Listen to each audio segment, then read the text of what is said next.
Welcome back to my channel. Tonight we're going to be looking at some project ideas for making a mug rug. These are really cute to sit around. Basically they're fabric coasters or little placemats that you can use.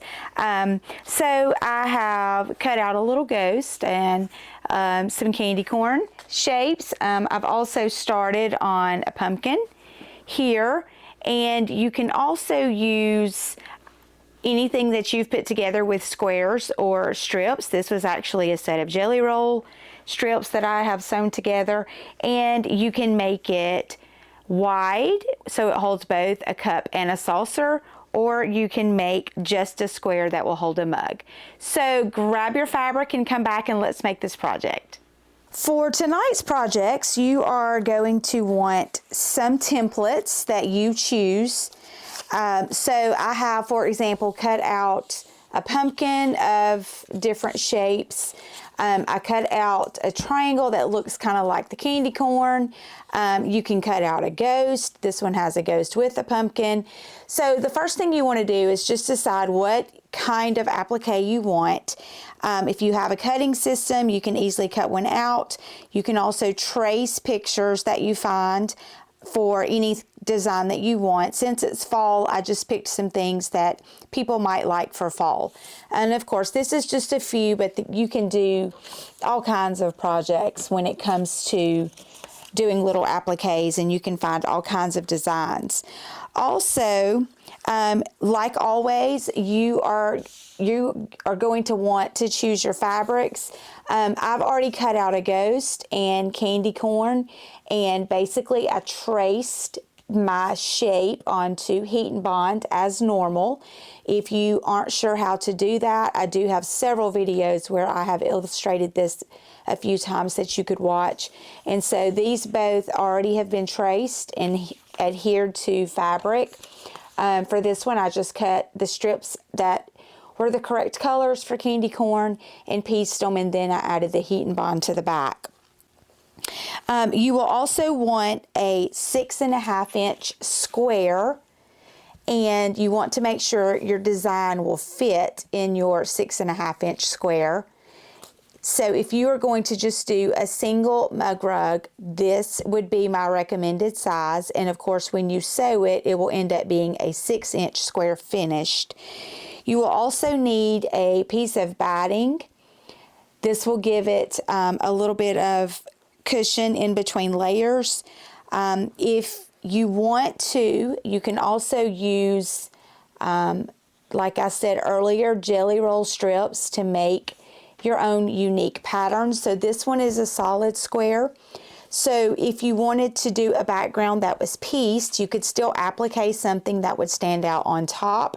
So this is a lot of pretty fall colors, but you could throw the little ghost as an accent. And then you're also going to need a piece that is going to go on the back of your mug rug.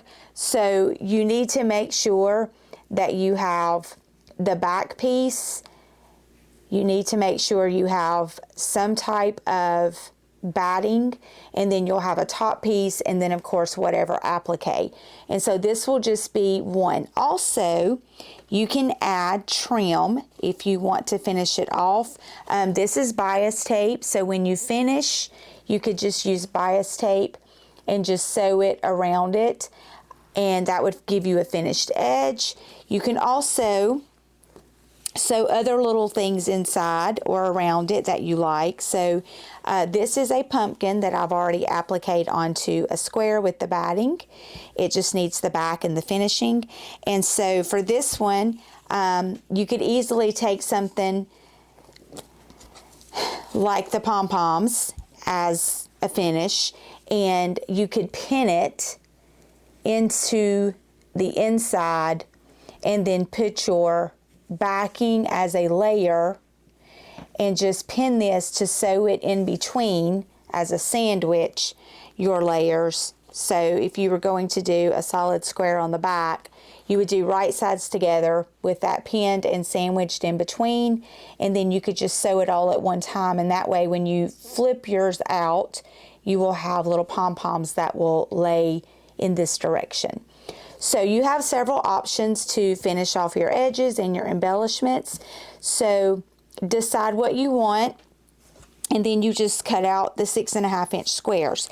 If you want one big enough that you could make for a cup and a coaster, just make 2 6-inch squares, and this one I cut on a diagonal just to give it some different look, or cut just a different option than just a straight set of squares like I did for this one. So you can also do the same thing. If you wanted to do some type of embellishment on one blank square, you could have something decorative. And so one side could hold a saucer with maybe cookies, and then you could have a tea or coffee mug on this side, and you would follow the same process. You just want to make sure that your batting will be this length, which should be 13 by your 6.5, and your backing for it also needs to be 13 by 6.5, because remember, you have to take into account the seam allowance for both 6.5-inch blocks. So that's just a couple of options that you can do. So let's go to the sewing machine and see how to put this together. So I'm going to pin some trim to the inside, and I'm going to have it go this direction so that when I flip it out, it'll actually go to the outside. So you will also want to take the piece that's going to be the back, and you're going to want to do your right sides together, and you're just going to sandwich that in between, and you're just going to go through and get this clipped all the way around. Once you have this clipped all the way around, you can begin to just sew this in place. And you want to leave an opening when you go all the way around. You want to leave an opening about 1.5 inches so that you can flip this right side out and finish it off with a top stitch when you're done. Okay, so we're just going to sew with a 1/4-inch seam, getting all 3 layers. One extra little tip that I can give you is if you're struggling to keep the layers together, you can sew your embellishment to the front panel only and then come back if you need to and put the last piece on there and clip it down, and that may help you if you're struggling, because this one is a pretty thick one, so it's a little easier if you go ahead and sew it to your front piece all the way around before you sandwich the back. So that's just another little thing you guys can keep in mind as a tip if that's easier for you.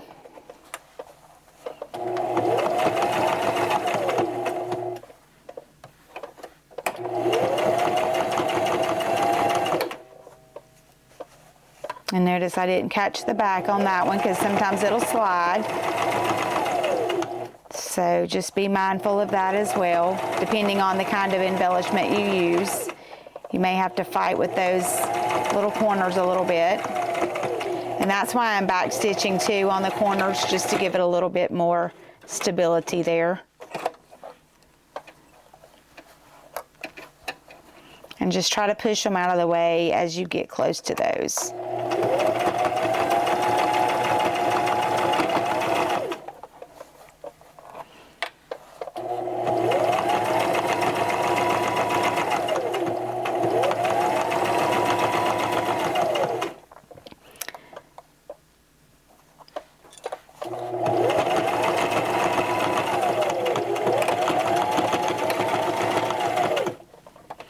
As you near this side, remember to leave an opening.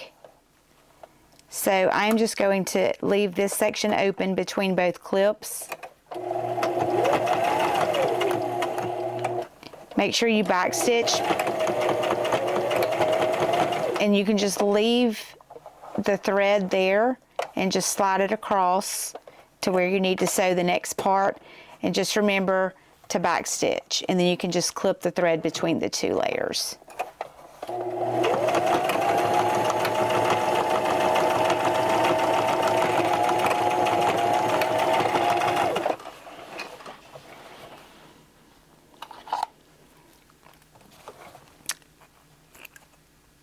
So now you're just going to trim your corners so that it will lay good. And I recommend some good scissors for that. Just make sure when you trim the corners you don't cut the threads.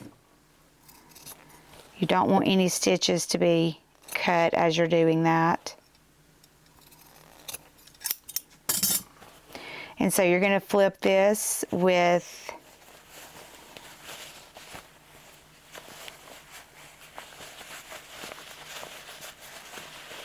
that right side out. Just make sure that you get your corners out really good. Kind of push those out as you're moving it around.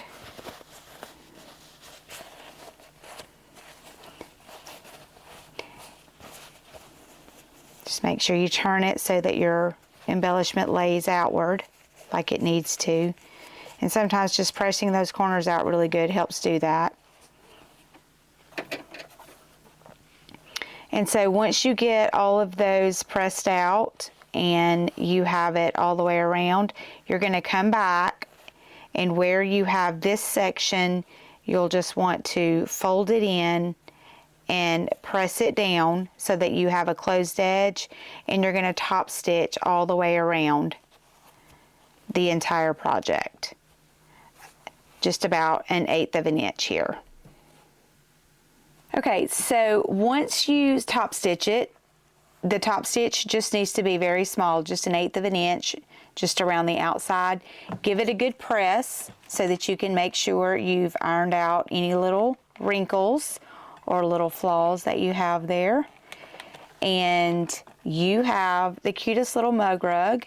I actually have a mug in here that someone made for me that you could just sit there and just have something that's decorative that can just be used as something on your desk, or you could sit it by your coffee pot and set your favorite mug on it to use every day. But I hope you've enjoyed this project. I hope that you try one. Let me know what you think. Give me some other ideas for some things that you would like to see in future videos. And I look forward to the next time we get back together.